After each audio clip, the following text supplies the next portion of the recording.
So அந்த இதுல போனீங்கன்னா பராசக்தி படத்துக்கு அந்த கண்டென்ட்டுக்கு என்ன எதிர்பார்ப்பு உருவாகணுமோ அது பயங்கரமா உருவாகிட்டு இருக்கு. அதுவும் பர்டிகுலரா த வேர்ல்ட் ஆஃப் பராசக்தி அப்படின்ற ஒரு எக்ஸிபிஷனை அவங்க வல்லூர் கோட்டையில் வச்சப்போ நான் அதை மறுநாளே போய் பார்த்துட்டு நான் வந்து சோசியல் மீடியால பதிவு பண்ணியிருந்தேன். பிரமாதமா இருந்தது. அது இன்னைக்கு வந்து எக்ஸ்டெண்ட் ஆயிட்டு அதாவது அந்த வேர்ல்ட் ஆஃப் பராசக்தின்றது வந்து பாக்குறதுக்கு ஆயிரக்கணக்கான பேர் கியூல நின்று அதை பாக்குறத அந்த அளவு ரசிச்சு பார்த்ததை பார்க்கும் போதே தெரியுது எந்த அளவு இந்த படம் ஒரு பெரிய தாக்கத்தை ஏற்படுத்த போகுதுன்னு சொல்லிட்டு. ஒவ்வொரு படத்துக்கான ஆடியன்ஸ் வேற, எல்லாத்தையும் ஒரே மாதிரி நம்ம கம்பைன் பண்ணக்கூடாது.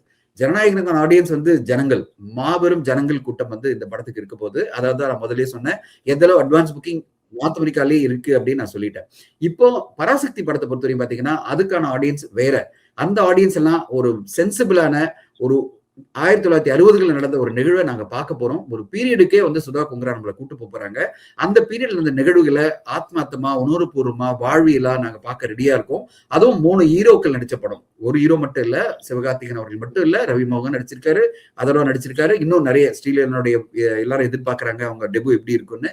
இப்படி எல்லாருடைய காம்பினேஷன்ல பாடல்களும் எல்லாம் சேர்ந்து ஒரு நல்ல கமர்ஷியல் படமா இருக்கும் அப்படின்னு அதை எதிர்பார்க்கறாங்க.